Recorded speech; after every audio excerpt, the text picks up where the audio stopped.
Hello, Augies Worldwide. I'm Dave Kassler, amateur radio call sign KE0OG, here with another episode of Ask Dave. Today we're going to answer a question from John Phillips. And his question is thus: Dave, I have been away from ham radio for many years. I've even given my equipment to my son, who's also a ham, and I'm getting back into the game. Found your series on a reference station, which you can find, by the way, at dkassler.com/reference. Very informative. Wondering if you thought about including a computer in your reference station. Over the years, I've acquired many computers, as you can imagine, but I find none of them are compatible with my new station, either because they generate too much QRM or are susceptible to RFI generated in my radio. What is your experience with computers in the ham shack? Do you have any recommendations? Let's talk about the idea of a computer. There's three major kinds of computers, okay? Windows, Mac, or Apple, and Linux. Now, they each have their staunch defenders. Well, Windows people just say quietly, my computer is Windows, because they expect that the aficionados of either Mac or Linux are going to get a little bit rabid. Mac users are a little bit rabid. They're very they defend very. They get very defensive when you attack the Mac. Now, the people who are the most rabid are the Linux users. Linux is used by a very small percentage of people, but those who use it think that, by golly, they're leading the world of small computing. Okay. Now, this would include things such as the Raspberry Pi, Raspberry Pi, and so on. Mac would include anything from a Mac Air to an all-in-one Mac to even this little thing right here, which I am using right now to control the camera, because the camera is stuck inside the teleprompter. Okay? If I were to recommend to a first-time user, I'd say if you have Windows, use that, because most ham radio software will work on Windows. If you have a Mac, there are a smaller number of apps, but still plenty of apps that work on Macs. There are a number of apps. I'll tell you, if an app runs on Linux, it will also run on Mac and Windows. So depending on which version of the thing you get. This is the case for things like WSJTX and so on. Any one of them is fine. It works. Like I said, it doesn't matter. Here's some of the things you're going to use the computer for. You've got your radio here and its antenna. Okay, and you're going to use this for WSJTX. That's a T, not an F.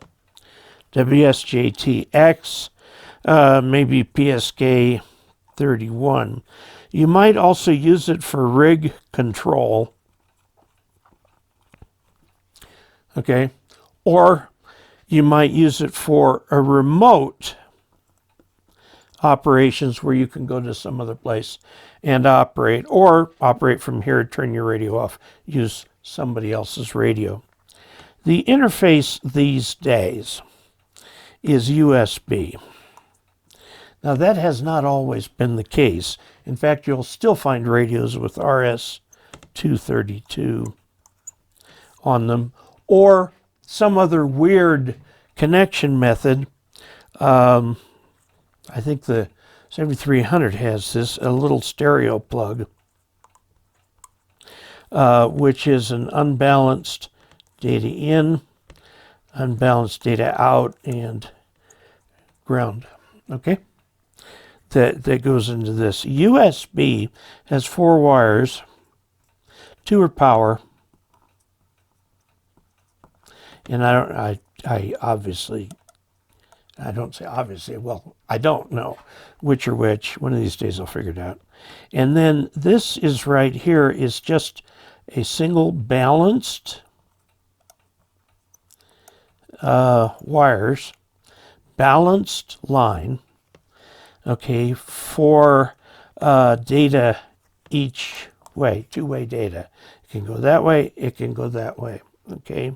And there's a whole world of USB hubs and stuff like that. The reason they have power on them is so that devices can be connected via USB and you don't have to have a separate battery connection. I have an example right here, if I can reach. I have an example right here of a device that is a disk drive, okay? The only connection on it, see, it's completely another connection. This is Western Digital, is just a little USB 3 socket right there. You take your true USB 3 cable, connect it in there, connect this. Note that that is blue, that power or that connector there. See how the inner part is blue? That's a giveaway. It's USB 3. Okay, so that's what that's for. Now, he's having trouble with RFI into the computer. I have had that trouble too. So this is what I did to solve the problem.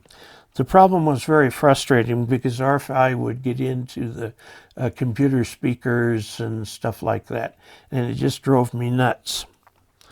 I would put your ham station over here with all of its little boxes and doodads and power supplies and station ground and, you know, all that. All these pieces are connected to the station ground.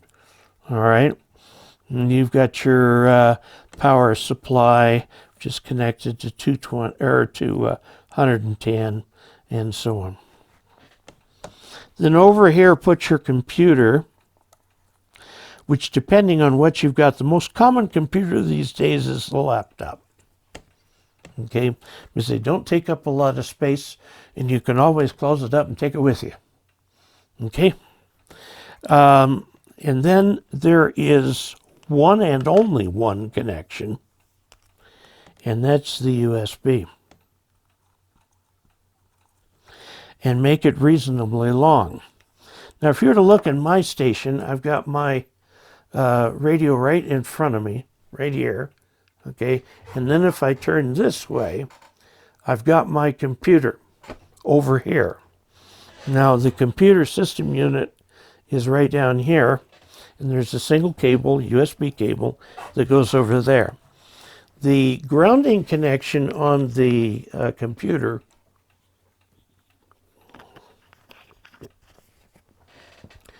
is strictly the green wire ground out of the power supply. Otherwise, it floats. Now, this does have, because it is a desktop computer, the main system unit has a power supply that has the 3-wire ground. Okay, green wire ground over here. And I don't have any trouble. So let me tell you what I did to keep from having trouble with the computer. I separated the radio equipment from the computer equipment. Okay, and all of the leads and stuff for the radio, coax, everything goes that way. Okay, away from me. And then the computer stuff, I try to keep over on this side here. And that seems to work really well for me. Now, I would say that with your radio, if you're getting stuff into the radio, if you're getting RF into the computer, most of the stuff you use for a computer is low power. So go ahead and turn the power down. Run 5 or 10 watts max with FT8 or PSK31 or something like that, and it will keep from creating a problem. Now, what about grounding the computer to your station ground? You can loosen a screw on the back of the computer. You can't do this with a laptop, but you can loosen a screw in the back of your system unit and attach a braided cable just like you would for ground, and the thing may or may not work. I found I had trouble with that. When I turn on the ICOM, I put power to the USB equipment in here, and the computer suddenly says, hey, I've just detected a USB device. Okay, so it's not using the power lines. It's only using that balanced serial data line. Okay? And the RF doesn't affect the balanced cable near as much. Now this little thing right here, this uses the power and the serial data that comes in there. And serial data is very fast. Okay, so there you go. So there you have it. Let's see if we've answered the question here. Okay, none of the computers are compatible with the new station because they generate too much QRM. Well, in that case, grounding it may very well help, or are susceptible to RFI generated by my radio. Okay, so I've covered this where you separate them and you just have the one connection, which is the USB cable between them. That's what I recommend. Okay, now the if it's RS-232, it's also serial data, but it's not balanced serial data. There are little adapters for that. But so I don't have a reference computer because I don't have a computer that I can say for sure will work for everybody.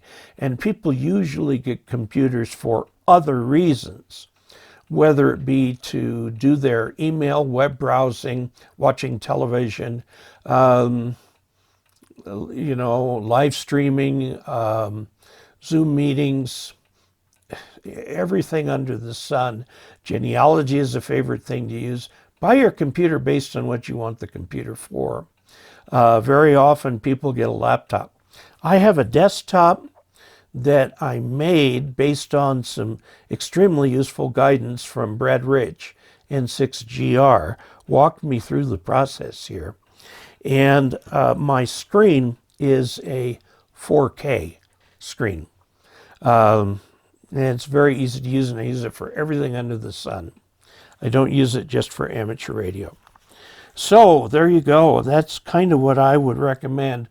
Move the cables around, separate things, and so on. If you have a problem with the RFI getting into the RFI from the computer, try something like this. If you have a problem with the computer generating RF, which you would have more with the system unit, the big computer, use something like this. This is the MFJ AC line filter model MFJ 1164B, and try plugging the computer into it and then your radio power supply, and they're all separately filtered to keep the RFI out. And note that this does have a ground connection on it right there. Okay, so there you have it. If you would like to help support this grand endeavor that is this channel, please go to dcasler.com/support and pick a way that works for you. Please subscribe, please click like, and don't forget the monthly drawing. Send that monthly drawing to Dave Castler, KE0OG, P.O. Box 98, Ridgeway, Colorado, 81432. Mark on it the month that you want for the monthly for the monthly drawing. We do one drawing a month. It's on a calendar month basis. Okay, and there's a separate video out there that tells you what the thing is right now that we're giving away, and so on. Sometimes it's something little like a book. Sometimes it's something big like a QRP radio. We're giving a variety of things away. Okay, so until we next meet, 73.